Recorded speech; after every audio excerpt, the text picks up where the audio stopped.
The New York Times has published a visual depiction of how many times in the last decade the United States has witnessed a mass casualty event in which the perpetrator was able to legally purchase a gun. Take a look at this. I've got it right here on the desk. Uvalde, Buffalo, Boulder, Atlanta, Dayton, El Paso, Virginia Beach, Thousand Oaks, Pittsburgh, Parkland, Sutherland Springs, Las Vegas, Orlando, Roseburg, Oak Creek, all mass shootings where the gunman was able to buy the weapon legally. I'm joined now by NRA board member Judge Phillip. Judge, thank you for being with us.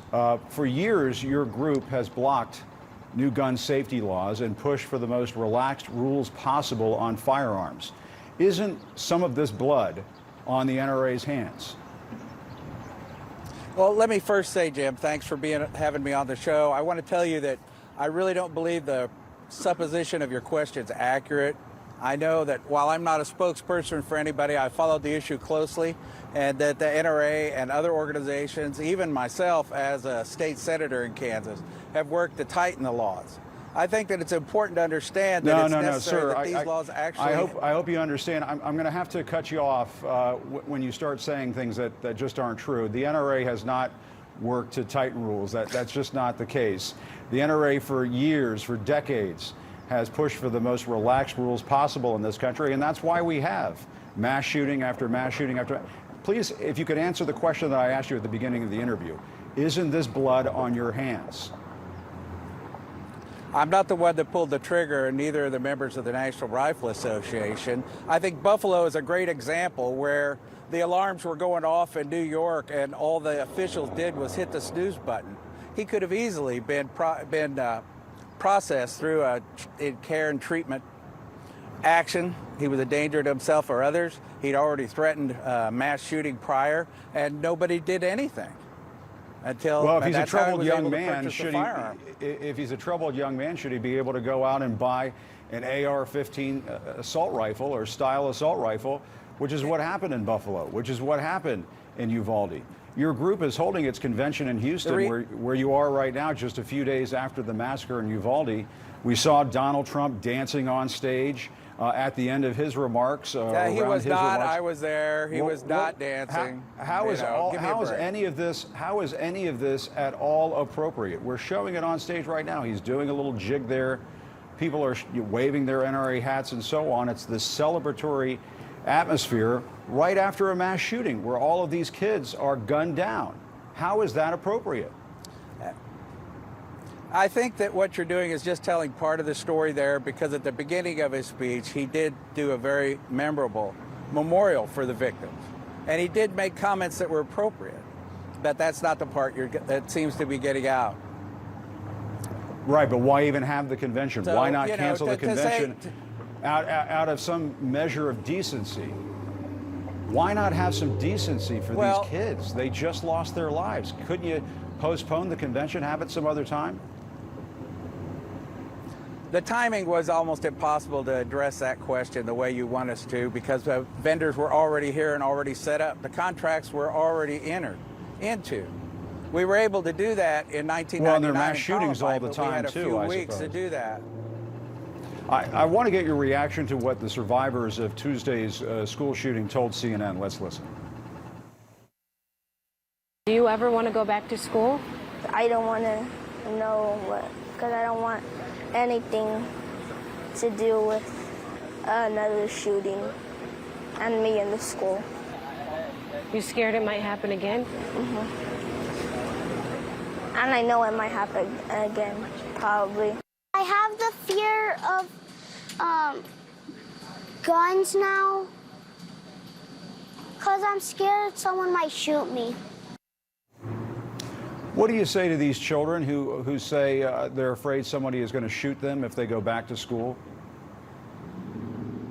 Well, I say to the children that we all pray for you, and we all want to lift you up in prayer, that we want to have hope that you get through this without the consequences that we see so often in victims of domestic crime.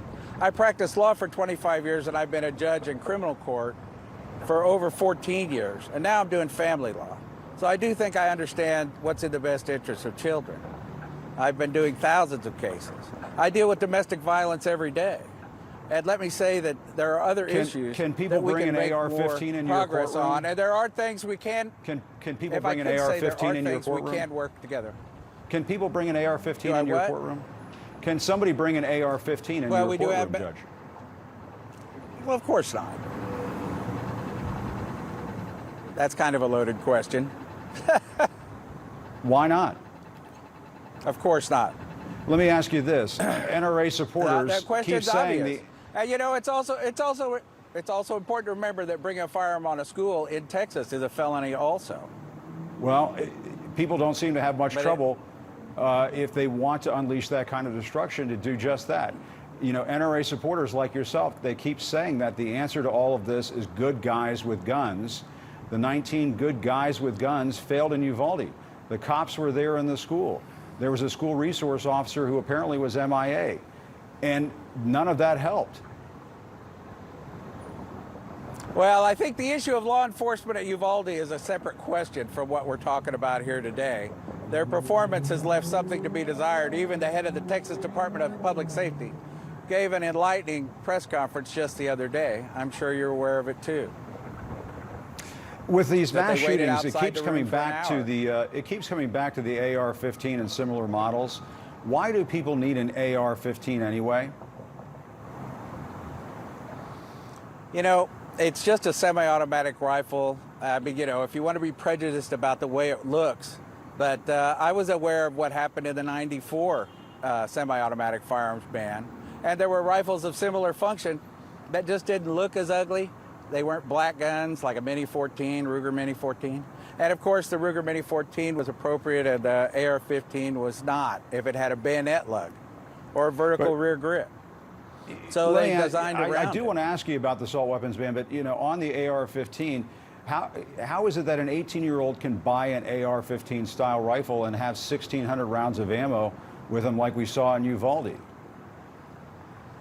Well, he did not have any prior convictions. He didn't have any prior issues that would have kept him from purchasing one.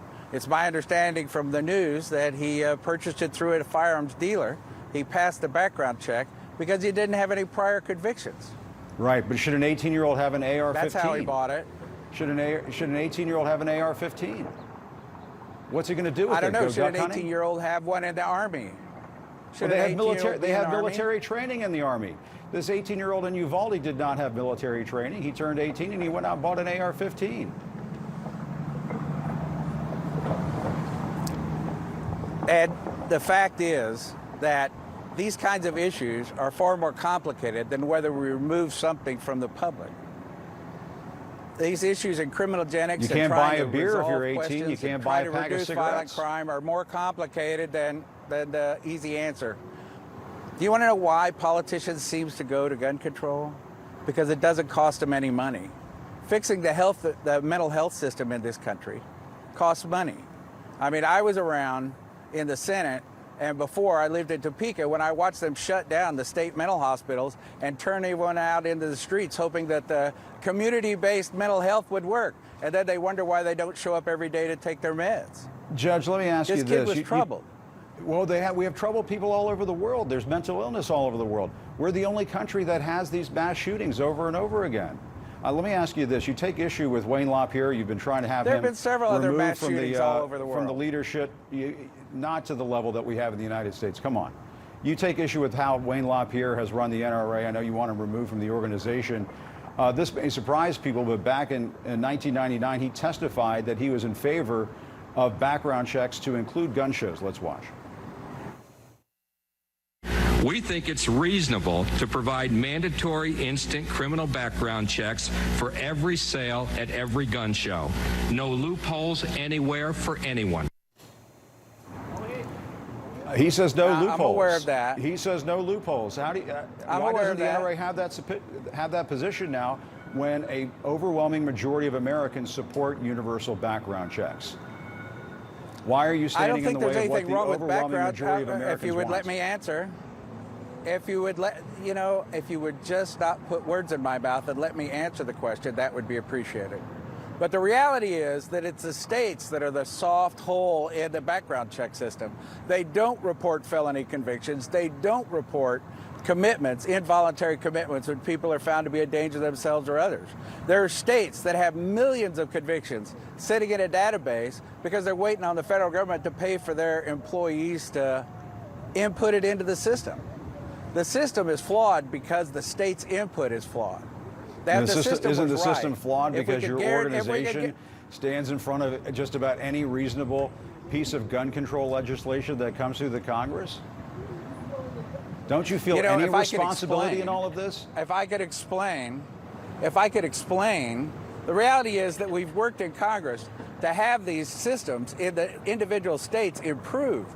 We've urged the funding with the Nix Fix Act that was passed during the Trump administration to try to get the states to get their records up to snuff. And the reality is that they're we're not. still having mass and shootings. If they don't put the felony conviction, Judge, if they don't put the felony conviction in the system, they pass the background check. Judge, over and over and over. Where shooters. Over and over and over, Judge. Over and over. We have these mass shootings. Isn't it finally time to say that your way doesn't work? It just doesn't work. The way we're doing it doesn't work, but the way that we're not making it work is making the background system work effectively, because the states will not do their share of the job. The federal government and NCIC over in West Virginia do a great job compiling the records, doing the background checks, and making sure that individuals are barred from purchasing firearms. But then, of course, they're not prosecuted for their attempt.